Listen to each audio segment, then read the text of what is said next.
Brandon Aiyuk.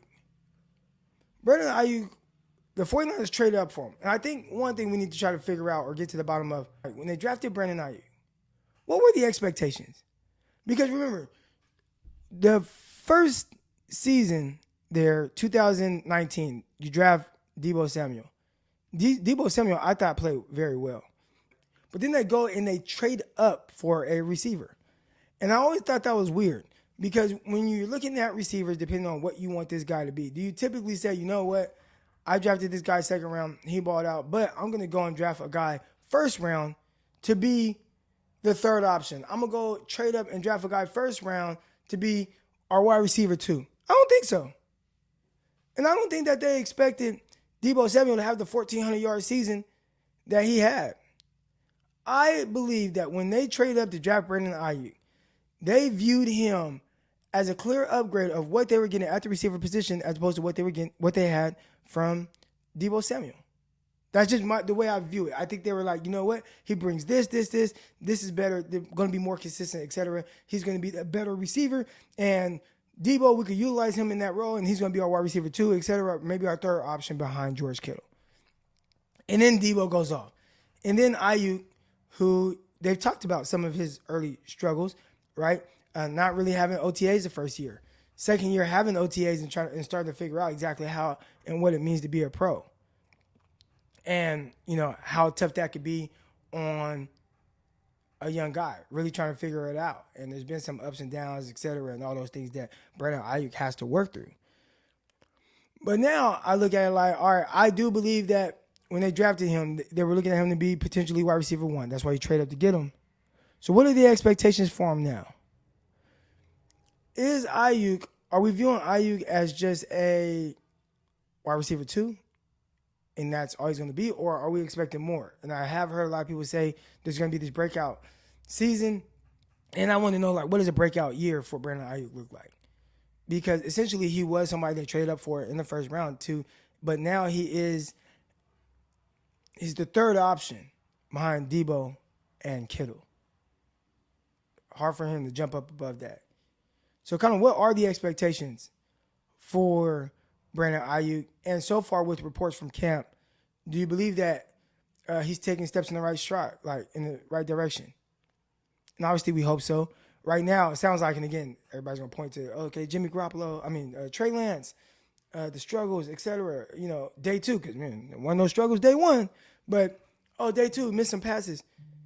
Again, I talked about there potentially being some context missing, right, with a downfield throw that, you know, Trey Lance delivered perfect pass to Brandon Aiyuk, and then he gets it, he grabs it, he's bringing it down, then all of a sudden, boom, corner punches it out. Are there separation issues that maybe Aiyuk is facing? Is he having trouble beating the corners? Are the 49ers corners just that good, right? Emmanuel Mosley and Travarius Ward they're awesome.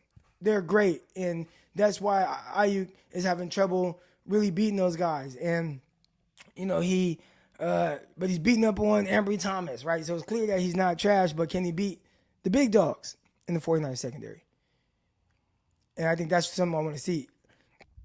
I have given my honest assessment of I'm getting all my names mixed up right now, but Brandon Aiyuk and what I was expecting from him. Like, what did I want to see from Brandon Aiyuk in his career? Like, what I expect. And originally watching him at Arizona State, he was somebody that, you see the twitch, you see the suddenness. He's turning defensive backs around.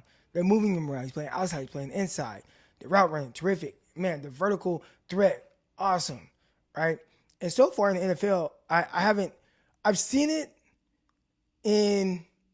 but not with any real consistency. Now, have I not seen it with any real consistency because the targets aren't there, right?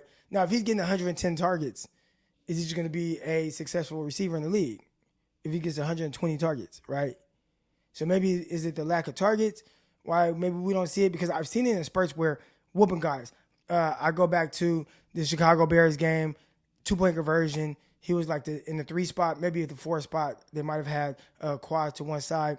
And he just destroys. Whoever he was guarding, destroyed him. Just whooped him, caught the ball in the end zone, easy money.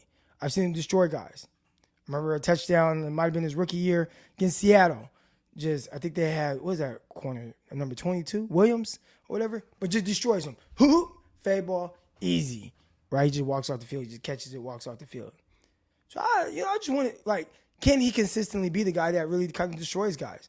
And there were some comps to, like, Odell Beckham and that type of skill set from Brandon Aiyuk. And I think Odell, just naturally a little bit more explosive, but Aiyuk has some of it too. Can he be more consistent with it? And I think that's something that I would love to see. I see our guy Jay Jacks right here, and he says 800 yards and practically half a season. I think 1,200 yards, 6 touchdowns is something that he can do. That's right, yeah. I mean, because obviously we know the lack of targets. He's on the field but wasn't really running. I don't know. It was kind of weird, right? His usage the first half of the season, he was kind of in Kyle Shanahan's doghouse. The second half of the season, definitely utilized more. You see the targets go up. You see his production go up. So can he do that over a full season? That would definitely be something to see.